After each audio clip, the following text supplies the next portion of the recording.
Dobar dan, dobrodošli, Pero. Pero, Branimir i Slaven, trebam vas. A tako? Malo je puno. Ajde, izvolite. Samo smo vas onako odabrali. Nasumično, šalim se, neće se momci ljutiti. Izvolite sjesti. Zapravo, nemamo mi baš puno vremena. Prethodni gosti popili kafu. Neko je popio kafu. Znate što se desi? Obično niko ne dira tu kafu. Pa ne diramo ni mi, da. I evo sad nam treba više. Možda rakije. Da, mea culpa, nismo, a mogli smo dok je bio marketing, ali idemo na kafu poslije, može? Voće. Poslije idemo na kafu, dobro vi meni došli i hvala vam za ovaj rok ugođaj u emisiji Konačno petak. Danas smo većinu emisiji nekako posvetili zapravo Čičkovom jubileju sutra i vi ste jedan od specijalnih bendova, odnosno gostiju koje vas, pa nije vas dugo htio najaviti, ni vas, ni Neverne bebe kao special guest stars i to. Nema reći ali šutije. da, jeste spremni za sutra? Nas je prve zvao. Nas je prve zvao. Spremni, naravno. Zaslužuje Čičak to. 50 godina je stvarno. Koliko vama fali do 50? Ja se sjećam, misliš godina? Misliš koliko je malo manje? Band. Malo manje od pola. Band. Skoro isto kao i do sada, da. Mi sad proslavljamo, tako mi to radimo, znači svi 25, 30, mi 27 godina. Znači proslavljamo s velikim koncertom u Zagrebu.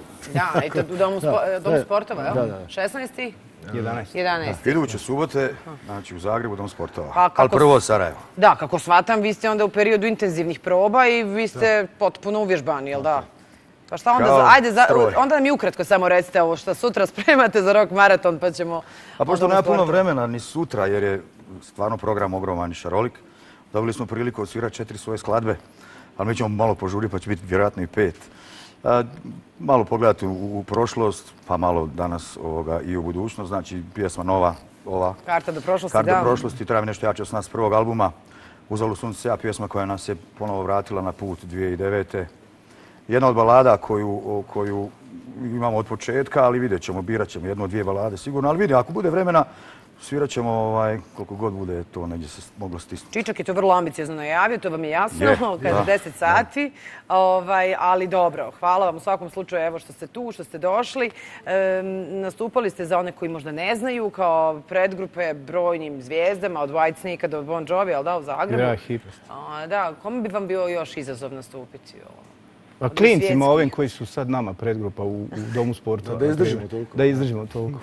Napravili smo neku akciju, uvijek nas pitaju kad radimo nekako malo veći onako koncert, u stvari onako uvijek svakog pita ko vam je gost, jer kao uvijek zoveš gosta nekog iz druge neke domene glazbene i onda da privuče drugi dio publike. Mi smo rekli definitivno niko. Hoćemo sami napraviti Dom sporta, nam je to bio izazov i onda smo došli na neku ideju da napravimo priliku, ovo što Čičak sad radi.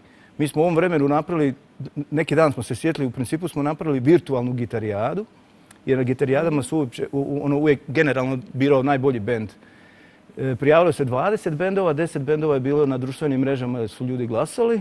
I onda su 3 najbolja benda po broju glasova u Zagrebu, jednom rock klubu, koji je inače Pero kum, našeg promotora Pište. I tamo su svirali uživo i onda smo izabrali koji to bend nastupa. Tako da je nama trenutno izazov za nekih, ne znam koliko godina da njima budemo. Mislim da nagrada nije samo nastup u Domu sportova s nama, nego mi smo potrudili da nagrada bude diskografski ugovor sa Croatia Recordsom, to je Jugoton. Sve da mi predstavljamo. Godinu dana izdavanja albuma, to smo mi sve uspjeli preko našeg diskografa za njih dogovoriti. Znači za jedan band koji tek počinje, koji se prijavio na taj natječaj, gdje je bio uvjet da je autorski mladi, band koji nema nikakav ugovor diskografski s nikim.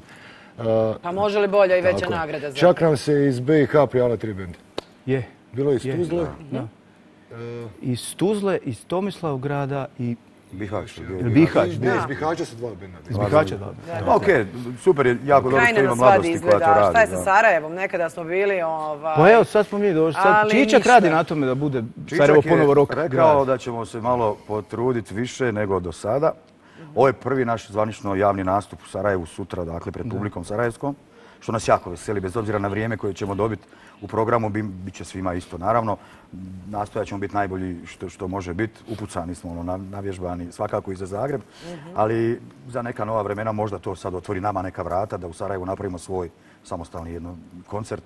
Ja vjerujem da hoćete, ali evo do tada da još jednom napomenemo. Dakle, sutra ste u Kulturno-sportskom centru Skanderija, 16.11. u Zagrebu, pa koga put nanese ili ako neko hoće... 28.12. u Županji, recimo. Evo, možda bliže. Ima, super, sve, a vjerujem i na nekim vašim društvenim mrežama da postoji neki kalendar. Oni sve znaju na društvenim Ali ono što je važnije od svega jeste zapravo da evo i vi ste, a i ti bendovi koji vam se prijavljaju na audicije, dokaz da rock opstaje i da ima nade, jel da?